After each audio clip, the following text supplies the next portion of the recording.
Feliz y bendecido día, aprendiendo un curso de milagros. El secreto de la verdadera oración es olvidarte de las cosas que crees necesitar. Pedir algo específico es igual que ver el pecado primero y luego perdonarlo. Del mismo modo, al orar pasas por alto tus necesidades específicas, tal como las ves, y las dejas en manos de Dios. Ahí se convierten en los regalos que le haces, pues le dicen que no antepondrás otros dioses a Él, ni que quieres otro amor que el suyo. Este libro es un comienzo, no un final.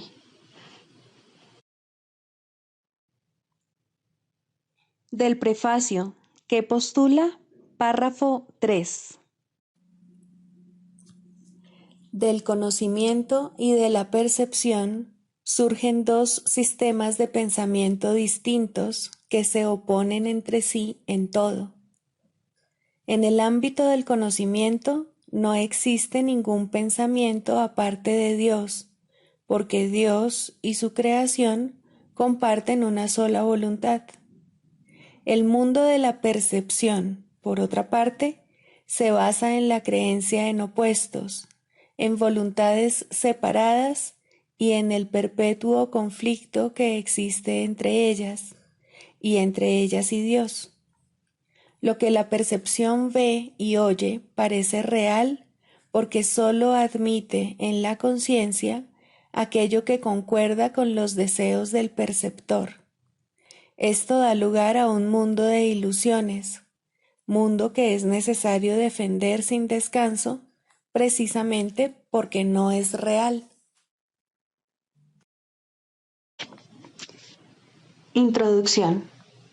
Este es un curso de milagros, es un curso obligatorio. Solo el momento en que decides tomarlo es voluntario. Tener libre albedrío no quiere decir que tú mismo puedas establecer el plan de estudios. Significa únicamente que puedes elegir lo que quieres aprender en cualquier momento dado. Este curso no pretende enseñar el significado del amor, pues eso está más allá de lo que se puede enseñar. Pretende, no obstante, despejar los obstáculos que impiden experimentar la presencia del amor, el cual es tu herencia natural. Lo opuesto al amor es el miedo, pero aquello que todo lo abarca no puede tener opuestos. Este curso puede, por lo tanto, resumirse muy simplemente de la siguiente manera.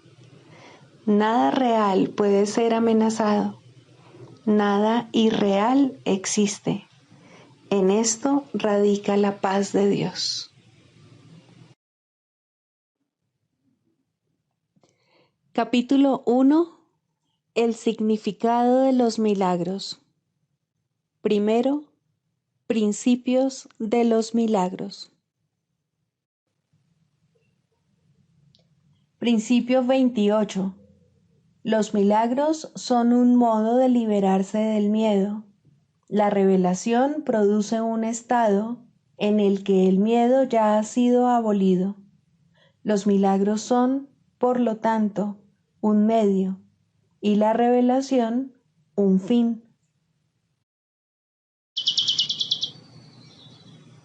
Capítulo 21. Razón y percepción. 6. La razón en contraposición a la locura. La razón no puede ver pecados, pero sí puede ver errores y propicia su corrección. La razón te diría también que cuando crees estar pecando, estás de hecho pidiendo ayuda. No obstante, si no aceptas la ayuda que estás pidiendo, tampoco creerás que puedes darla. De modo que no la darás, y así no renunciarás a esa creencia. Pues cualquier clase de error que no haya sido corregido te engaña con respecto al poder que reside en ti para llevar a cabo la corrección.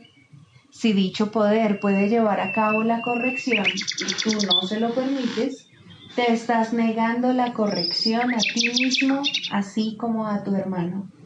Y si él comparte contigo esta misma creencia, ambos creeréis estar condenados.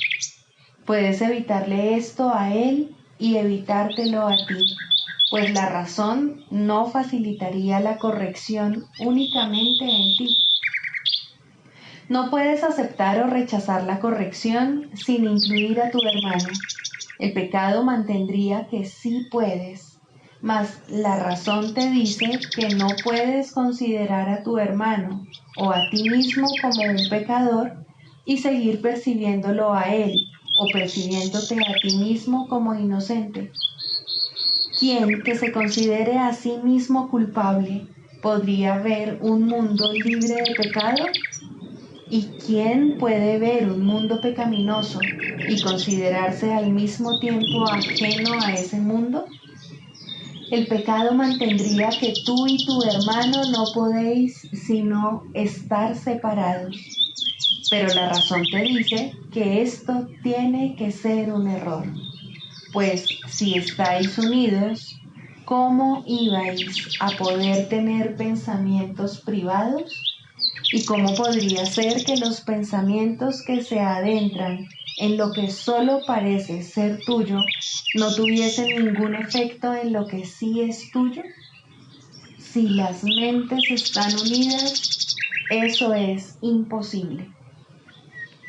Nadie puede pensar por separado, tal como Dios no piensa sin su Hijo. Eso sería posible únicamente si los dos morasen en cuerpos. Tampoco podría ninguna mente pensar por separado a menos que el cuerpo fuese la mente, pues únicamente los cuerpos pueden estar separados y, por lo tanto, ser irreales. La morada de la demencia no puede ser la morada de la razón, pero es fácil abandonar dicha morada si ves la razón. No puedes abandonar la demencia trasladándote a otro lugar. La abandonas simplemente aceptando la razón en el lugar que antes ocupaba la locura. La locura y la razón ven las mismas cosas, pero es indudable que las contemplan de modo diferente. La locura es un ataque contra la razón que la expulsa de la mente y ocupa su lugar. La razón no ataca, sino que calladamente ocupa el lugar de la locura y la reemplaza si los dementes deciden escucharla. Pero los dementes no conocen su propia voluntad, pues creen ver el cuerpo y permiten que su propia locura les diga que éste es real. La razón sería incapaz de eso. Y si tú defiendes el cuerpo en contra de tu razón, no entenderás lo que es el cuerpo ni lo que eres tú. El cuerpo no te separa de tu hermano, y si crees que lo hace, estás loco. Pero la locura tiene un propósito, y cree también disponer de los medios que lo pueden convertir en realidad. Ver el cuerpo como una barrera que separa aquello que la razón te dice que no puede sino estar unido, solo puede ser una locura, y no lo podrías ver de este modo si escuchases la voz de la razón. ¿Qué puede haber que se interponga entre lo que es un continuo? Y si nada se interpone, ¿cómo se podría excluir de otras partes lo que pasa a formar parte de cualquiera de ellas? Esto es lo que la razón te diría, mas piensa en lo que tendrías que admitir si esto fuese así. Si eliges el pecado en vez de la curación, estás condenando al Hijo de Dios a aquello que jamás puede ser corregido. Le dices con tu elección que está condenado, separado de ti y de su Padre para siempre, y sin esperanza de jamás poder retornar a salvo. Eso es lo que le enseñas, y aprenderás de él exactamente lo que le enseñes, pues lo único que le puedes enseñar es que él es como tú quieres que él sea, y lo que eliges que él sea es lo que eliges para ti. Mas no pienses que esto es temible. Que estás unido a él es un hecho, no una interpretación. ¿Cómo puede un hecho ser temible a menos que esté en desacuerdo con lo que tienes en más estima que la verdad? La razón te diría que este hecho es tu liberación. Ni tu hermano ni tú podéis ser atacados por separado, ni tampoco puede ninguno de vosotros aceptar un milagro sin que el otro no sea igualmente bendecido por él y curado del dolor. La razón, al igual que el amor, desea tranquilizarte y no es su intención infundirte temor. El poder de curar al Hijo de Dios se te concede a ti, porque Él no puede sino ser uno contigo. Tú eres responsable de cómo Él se ve a sí mismo, y la razón te dice que se te ha concedido poder transformar su mente por completo, la cual es una contigo en solo un instante. Y cualquier instante sirve para llevar a cabo una completa corrección de todos sus errores y restituirle su plenitud.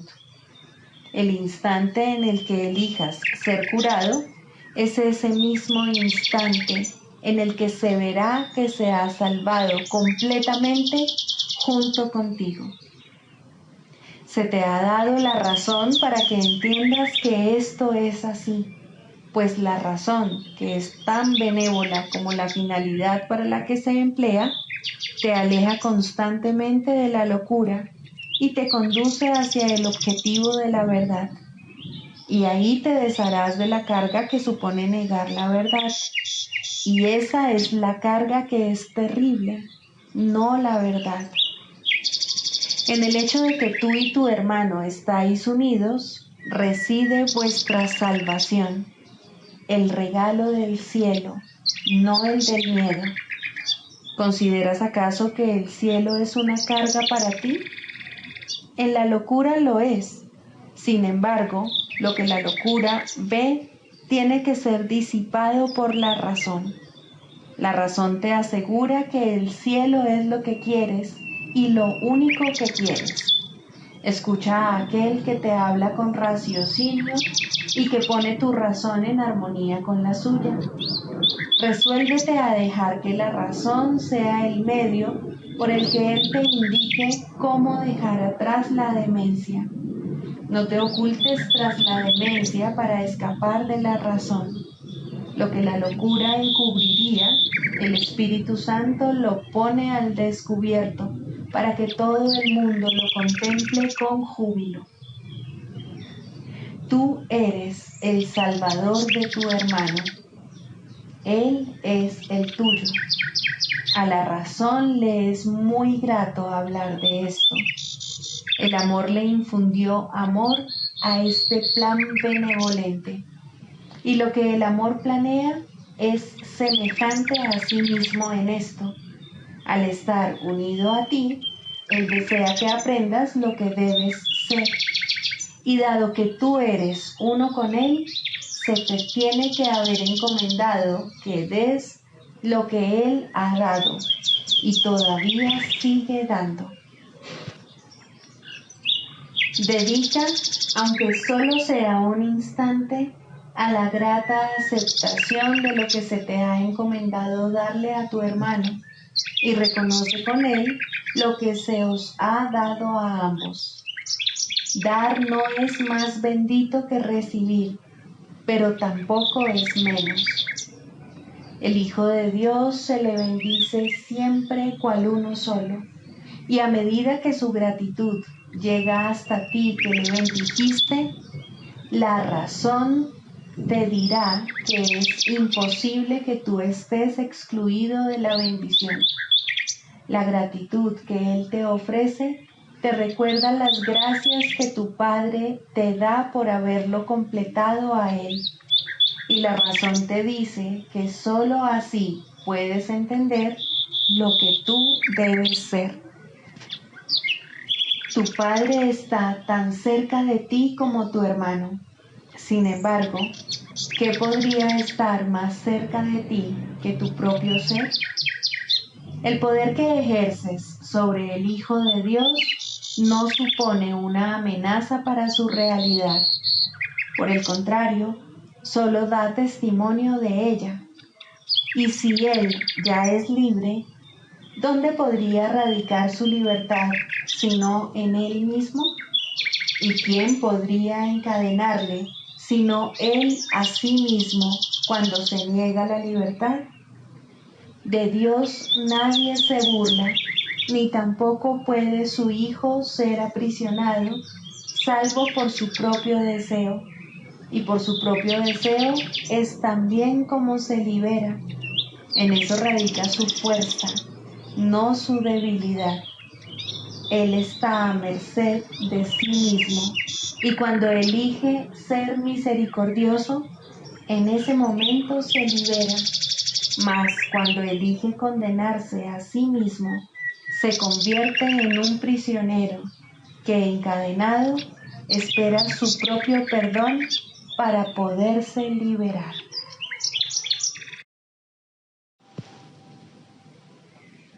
Libro de ejercicios, lección 146. Mi mente alberga solo lo que pienso con Dios. Nadie que realmente se proponga alcanzar la verdad puede fracasar.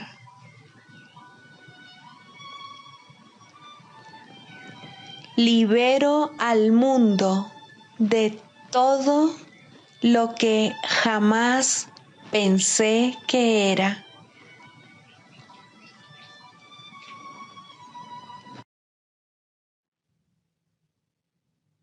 Del Manual para el Maestro, pregunta 4. ¿Cuáles son las características de los maestros de Dios? 6. Indefensión. Los maestros de Dios han aprendido a ser sencillos. No tienen sueños que tengan que defender contra la verdad. No tratan de forjarse a sí mismos. Su júbilo procede de saber quién los creó. ¿Y es acaso necesario defender lo que Dios creó? Nadie puede convertirse en un maestro de Dios avanzado hasta que no comprenda plenamente que las defensas no son más que absurdos guardianes de ilusiones descabelladas.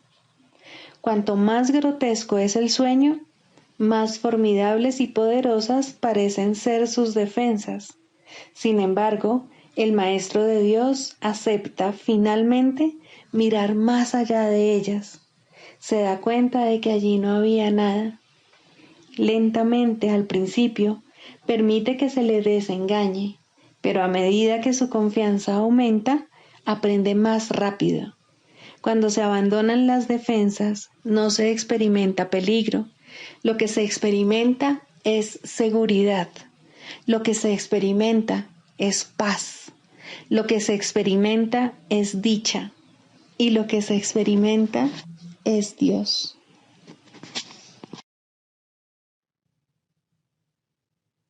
Manual para el Maestro, pregunta 26. ¿Es posible llegar a Dios directamente? Sin duda alguna, pues no hay ninguna distancia entre Él y su Hijo. Su conciencia se encuentra en la memoria de todo el mundo y su palabra está impresa en el corazón de todos. No obstante, dicha conciencia y dicha memoria solo podrán traspasar el umbral del reconocimiento cuando se hayan eliminado todos los obstáculos que se oponen a la verdad. Mas, ¿para cuántos es este el caso? De ahí que los maestros de Dios sean necesarios. Y aunque éstos no han alcanzado todavía el entendimiento necesario, se han unido a otros.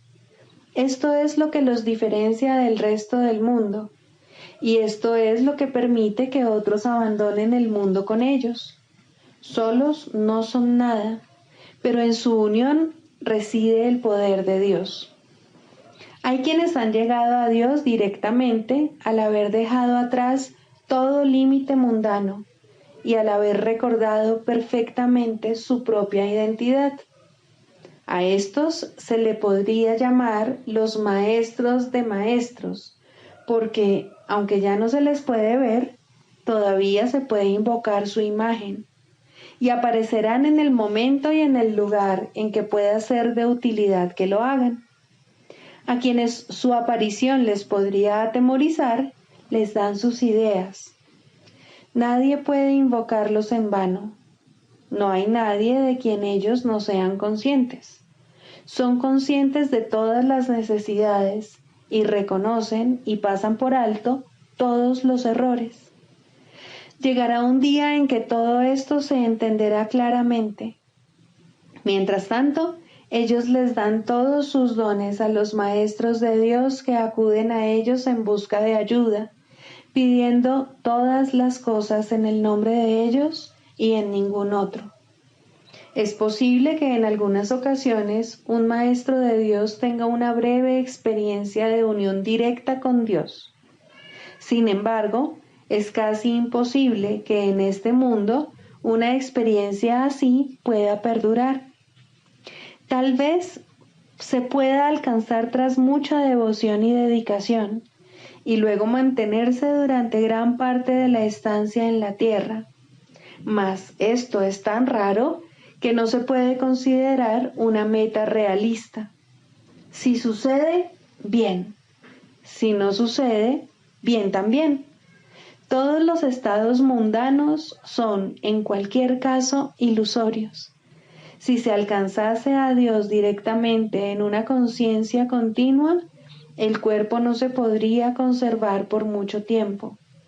Aquellos que han abandonado el cuerpo con el único propósito de ser de ayuda a los que aún están aquí son en verdad muy pocos, y ellos necesitan ayudantes que aún se encuentren en cautiverio y que aún estén dormidos, para que con su despertar pueda oírse la voz de Dios.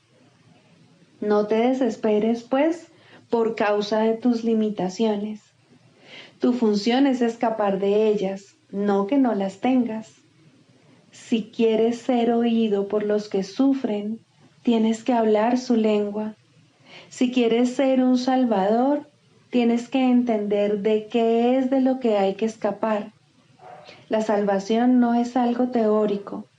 Examina el problema, pide la respuesta y cuando te llegue, acéptala.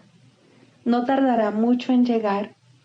Se te proveerá de toda la ayuda que estés dispuesto a aceptar y toda necesidad que tengas será satisfecha. Por lo tanto, no nos preocupemos demasiado por objetivos para los que todavía no estás listo. Dios te acepta en el nivel en el que estás y te da la bienvenida. ¿Qué más puedes desear cuando esto es todo lo que necesitas?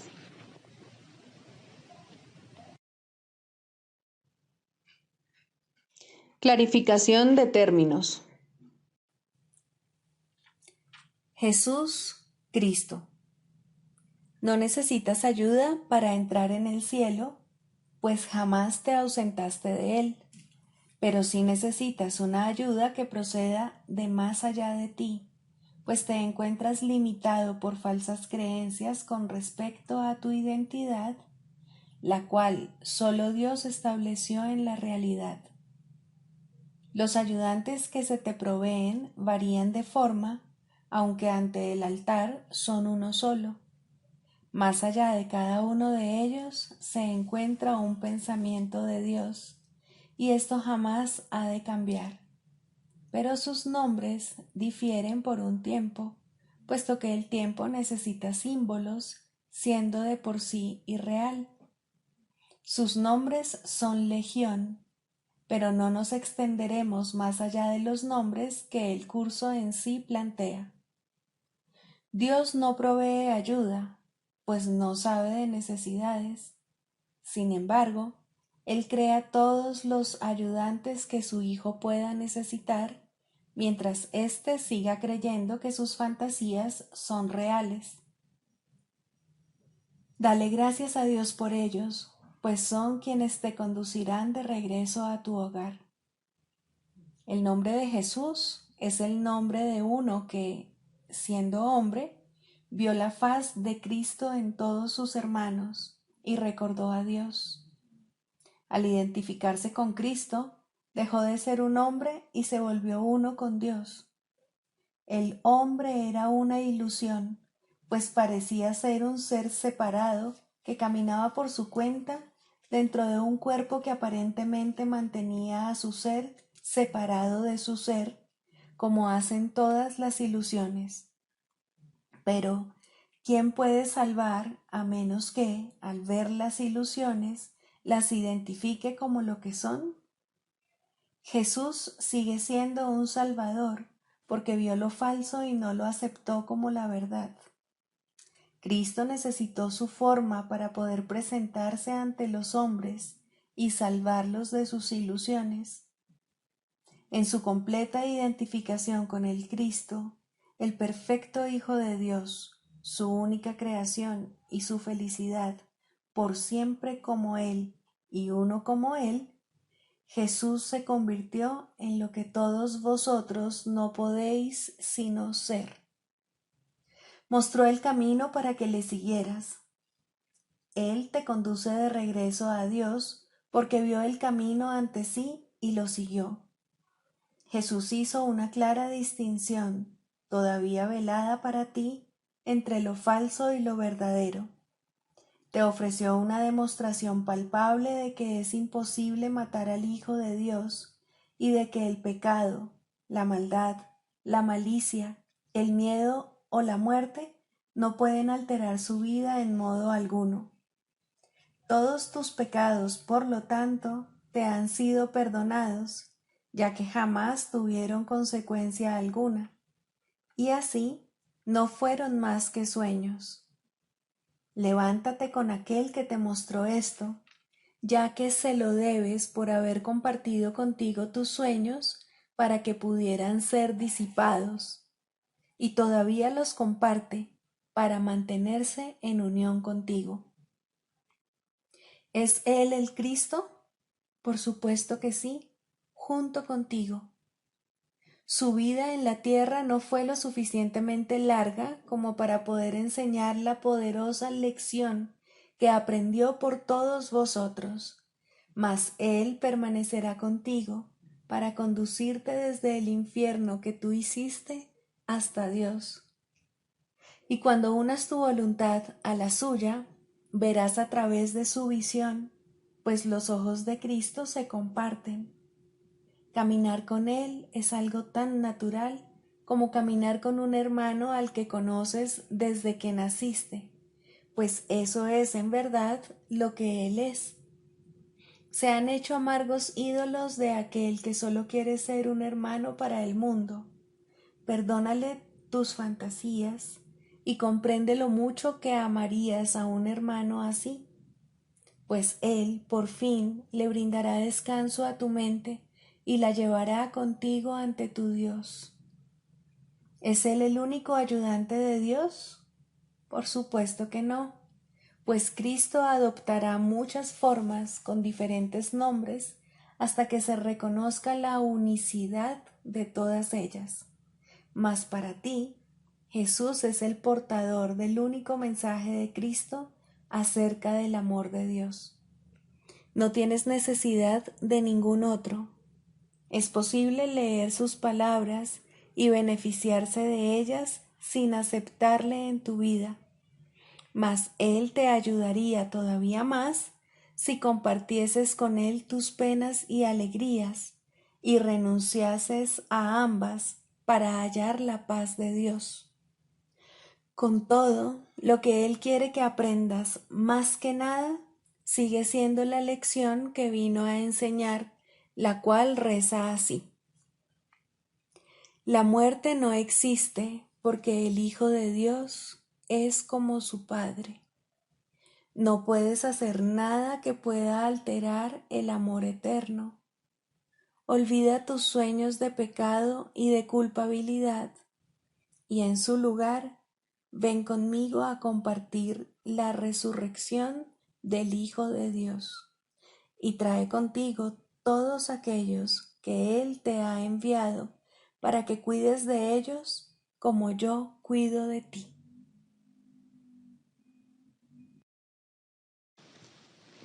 Psicoterapia. Segundo, el proceso de la psicoterapia. Introducción.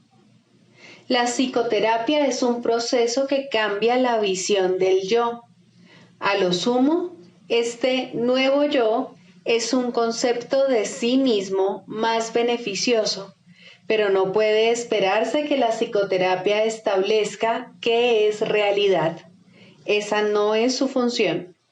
Si logra abrirle paso a la realidad, ha alcanzado su máximo éxito.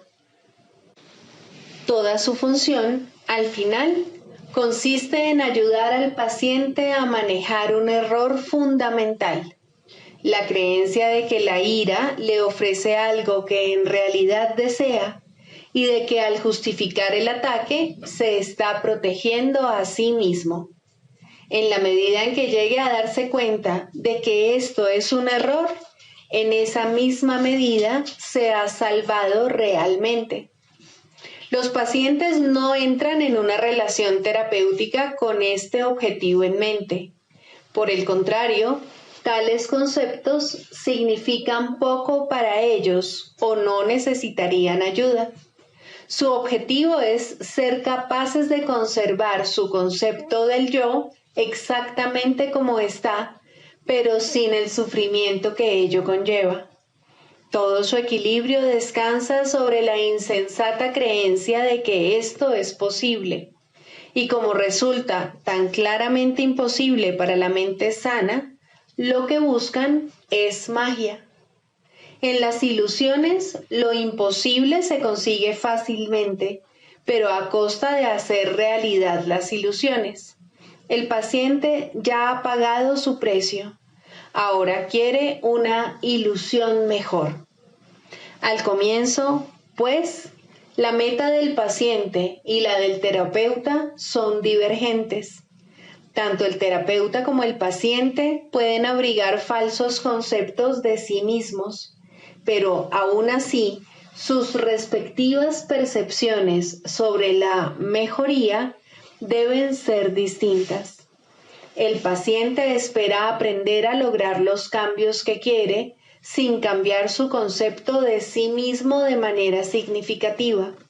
De hecho, espera que ese concepto se estabilice lo suficiente para incluir en él mismo los poderes mágicos que busca en la psicoterapia. Desea volver invulnerable lo vulnerable e ilimitado lo finito. El yo que ve es su Dios y lo único que busca es servirle mejor. Sin importar cuán sincero pueda ser el propio terapeuta, debe querer cambiar el concepto que el paciente tiene de sí mismo de alguna manera que considera real. La tarea de la terapia es reconciliar estas diferencias. Con suerte, ambos aprenderán a abandonar sus metas originales, pues solo en las relaciones puede hallarse la salvación. Al comienzo, es inevitable que tanto los pacientes como los terapeutas acepten metas irreales que no están completamente libres de matices mágicos. Finalmente, estas se abandonarán en las mentes de ambos. El canto de la oración. Tercero, orar por otros. Dijimos que siempre oras por ti mismo y así es. ¿Por qué entonces debes orar por otros? Y si debes hacerlo, ¿cómo lo debes hacer? Orar por otros, si se ha entendido correctamente, se convierte en el medio para eliminar la culpa que has proyectado sobre tu hermano y poder reconocer que no es él quien te está haciendo daño. Antes de que se te pueda salvar de la culpa, debes renunciar al pensamiento venenoso de que él es tu enemigo, tu malvada contraparte, tu némesis. El medio para alcanzar esto es la oración de un poder creciente y metas ascendentes hasta que finalmente llega a Dios. Las formas iniciales de la oración, en los primeros peldaños de la escalera, no están libres de envidia y malicia. Claman venganza, no amor. Tampoco proceden de alguien que entiende que son peticiones de muerte hechas con miedo por quienes atesoran la culpa. Invocan a un Dios vengativo y es Él quien parece contestarles. Nadie puede pedir el infierno para otro y él mismo librarse de él. Solo aquellos que están en el infierno pueden pedir el infierno. Pero aquellos que han sido perdonados y han aceptado su perdón, jamás podrían orar de esa manera. En estos niveles, pues, la meta del aprendizaje no es otra cosa que reconocer que la respuesta a cualquier oración será idéntica a la forma en que la oración se hizo. Eso es suficiente. A partir de ahí, el paso a los siguientes niveles será fácil. El próximo ascenso comienza con esto. Lo que he pedido para mi hermano no es lo que querría para mí. Por lo tanto, lo he convertido en mi enemigo. Es evidente que este paso no lo puede dar quien no ve la liberación de otros como algo ventajoso y de valor para sí mismo. Puede aplazarse por largo tiempo porque puede parecer peligroso en lugar de compasivo. Para los culpables, ciertamente, parece una ventaja tener enemigos y este imaginado beneficio debe desaparecer si es que se ha de liberar a los enemigos. La culpa se debe abandonar, no ocultar. Esto no se puede hacer sin cierto dolor y tener un atisbo de la naturaleza misericordiosa de este paso puede llevar por algún tiempo a un profundo retraimiento en el miedo, pues las defensas del temor son temibles en sí mismas y cuando se reconocen, traen el miedo con ellas.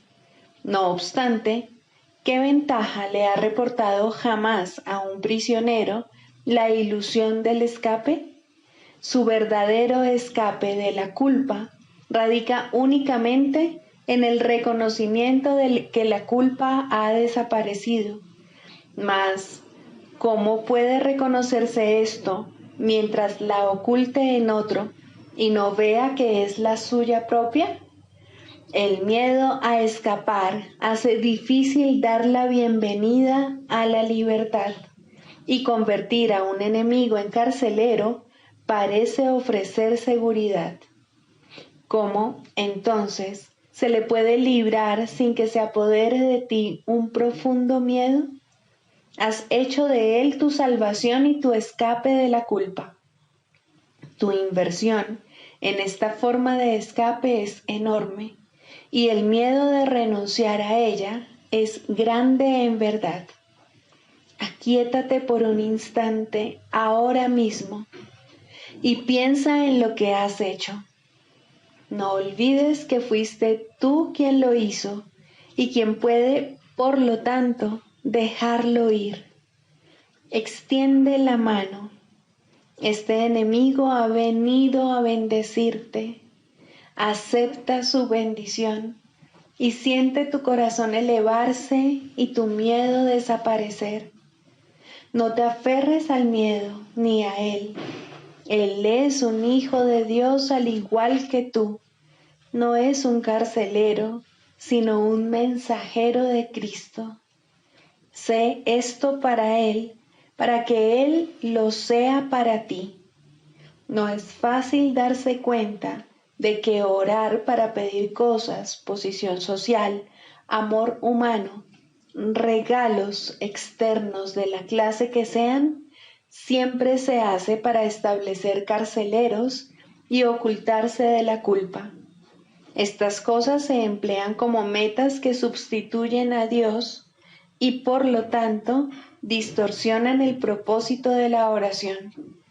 Desearlas es orar por ellas. Uno no necesita pedir explícitamente. La meta de alcanzar a Dios se pierde de vista cuando se va en pos de metas menores de la clase que sean, y la oración se convierte en una petición de enemigos. Incluso en esto se puede ver claramente el poder de la oración. Nadie que desee un enemigo dejará de encontrarlo, mas con igual seguridad perderá de vista la única meta real que se le ofrece. Piensa en el costo que ello supone y compréndelo bien. Todas las demás metas son a costa de Dios. Sigamos a Jesús haciendo del perdón algo tan natural como respirar y algo tan vital como el aire.